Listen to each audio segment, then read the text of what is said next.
ভূমিহীন ক্ষেত মজুরের জন্য নতুন প্রকল্প এনেছে পশ্চিমবঙ্গ সরকারের পক্ষ থেকে, যেখানে ২,০০০ করে টোটাল কিন্তু বছরে আপনারা ৪,০০০ টাকা পেয়ে যাবেন। তবে এই প্রকল্পের আওতায় শুধুমাত্র যাদের কোনো জমি নেই তারাই কিন্তু এই প্রকল্পে আবেদন করতে পারবেন, ঠিক আছে? এই প্রকল্পের ফর্ম আপনারা কীভাবে ফিল আপ করবেন A to Z এই ভিডিওর মাধ্যমে দেখাবো। অবশ্যই ভিডিওটি প্রথম থেকে শেষ পর্যন্ত সঙ্গে থাকবেন। এখানে দেখতে পাচ্ছেন, এখানে লিখা আছে পশ্চিম ভূমিহীন ক্ষেত মজুর বার্ষিক আর্থিক সহায়তা প্রকল্পের নাম, নথিভুক্ত আবেদনপত্র, ঠিক আছে?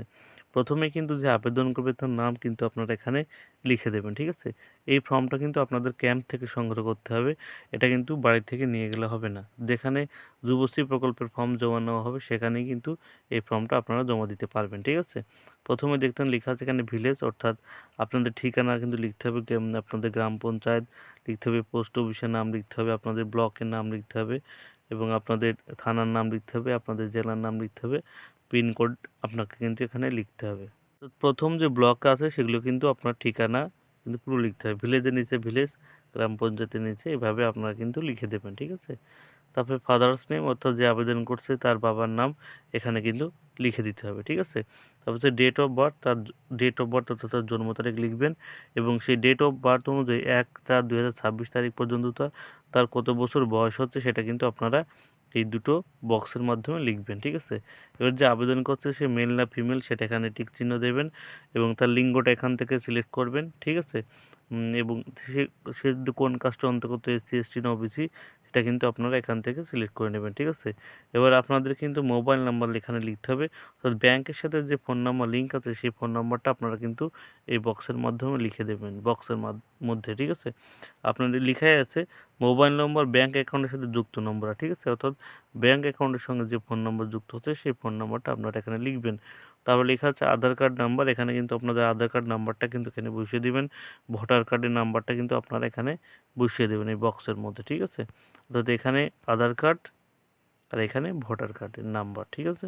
তারপরে বলছে name of the bank account, আপনারা কিন্তু কোন ব্যাংকের সেই ব্যাংকের নাম লিখবেন, সেই ব্যাঙ্ক অ্যাকাউন্ট নাম্বার কিন্তু এই বক্সের মধ্যেগুলোতে লিখে দেবেন।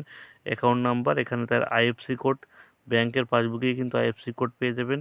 তারপরে বলছে ব্যাংক নেম, সেই ব্যাংকের নাম কি, ব্রাঞ্চের শাখা, সেই ব্যাংকের ব্রাঞ্চের নাম কি, সেই ব্রাঞ্চের নামটাও কিন্তু আপনারা আপনাদের ব্যাংকের বইতেই পেয়ে যাবেন, সেখান থেকে দেখে লিখে দেবেন, ঠিক আছে?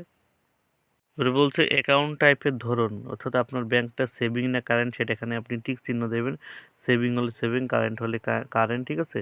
তো বলছে উইথ ফটোগ্রাফি ব্যাংক পাসবুক, আপনি ব্যাংকের পাসবুকে যদি জমা দেন তাহলে এটা টিক দেবেন, যদি আপনি বাতিল চেক দেন, ব্ল্যাঙ্ক চেক দেন তাহলে এটা টিক দেবেন। যে যেটা দেবেন সেটাই কিন্তু এখানে টিক চিহ্ন দেবেন, ঠিক আছে? যে কোনো একটাই কিন্তু আপনাকে টিক চিহ্ন দিতে হবে। বলছে মনোনীত ব্যক্তির তথ্য, অর্থাৎ আপনি যাকে নমিনি রাখতে চান তার নাম কিন্তু আপনাদের এখানে লিখতে হবে, ঠিক আছে? তো যে নমিনি রাখবেন তার নাম কিন্তু আপনি এখানে লিখবেন, যে নমিনি থাকবে তার নাম এখানে আপনাকে লিখতে হবে, ঠিক আছে? তারপরে বলছে নমিনির সঙ্গে আপনার কি সম্পর্ক, কি সম্পর্ক সেটা কিন্তু আপনাকে এখানে লিখে দিতে হবে। অর্থাৎ নমিনির সঙ্গে আপনার যে সম্পর্ক সেটা কিন্তু এই যে এই ফাঁকা ঘরে লিখবেন এবং নমিনি আপনার কে হন যে সেই সম্পর্কটা কিন্তু এখানে কিন্তু আপনি লিখে দেবেন সেই সম্পর্কটা, ঠিক আছে? তা বলছে ডেট অফ বার্থ, অর্থাৎ নমিনি ডেট অফ বার্থ কিন্তু এখানে লিখে দেবেন এবং তার ১/৪/২০২৬ অনুযায়ী কত বয়স হচ্ছে সেটা এখানে লিখে দেবেন। এটুকু কিন্তু নমিনির জন্য, ঠিক আছে? তারপর বলছে name of the guardian, nominee যে গার্জিয়ান তার যদি 18 বছর না হয়ে থাকে তাহলে কিন্তু তার বাবার নাম লিখবেন, আর যদি তার 18 বছর হয়ে যায় তাহলে এই বক্সের মধ্যে কিছু লেখার দরকার নেই, ঠিক আছে? তারপর দেখতে পাচ্ছেন এখানে লেখা আছে অ্যাপ্লিকেন্ট সিগনেচার, যে অ্যাপ্লিকেশন করবে তার সই এখানে করতে হবে। সে যদি সই না করতে পারে তার কিন্তু টিপ সই দিলে হবে এবং যে ডেটে আপনি ফর্মটা জমা দেবেন সেই ডেটটা কিন্তু এখানে লিখে দেবেন।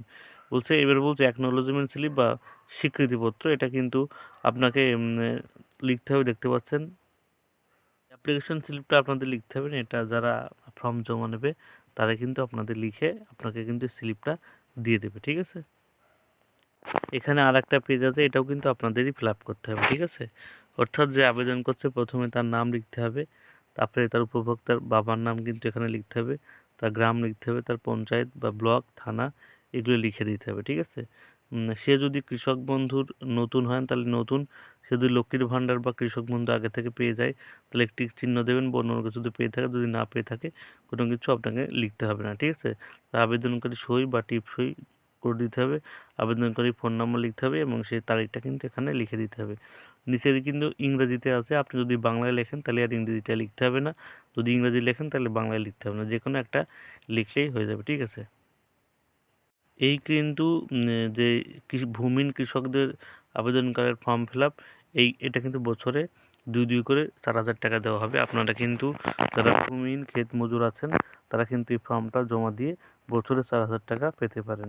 এই ছিল কিন্তু ভিডিওটির ফুল ফর্ম ফিল আপের ভিডিও। কারো যদি কোথাও বুঝতে অসুবিধা হয় সে অবশ্যই কমেন্ট বক্সে জানিয়েন। আর ভিডিওটি ভালো লাগলে অবশ্যই একটা লাইক কমেন্ট শেয়ার করবেন এবং চ্যানেলে নতুন হলে অবশ্যই চ্যানেলকে সাবস্ক্রাইব করে রাখবেন নতুন নতুন আপডেট পাওয়ার জন্য। সবাইকে ধন্যবাদ।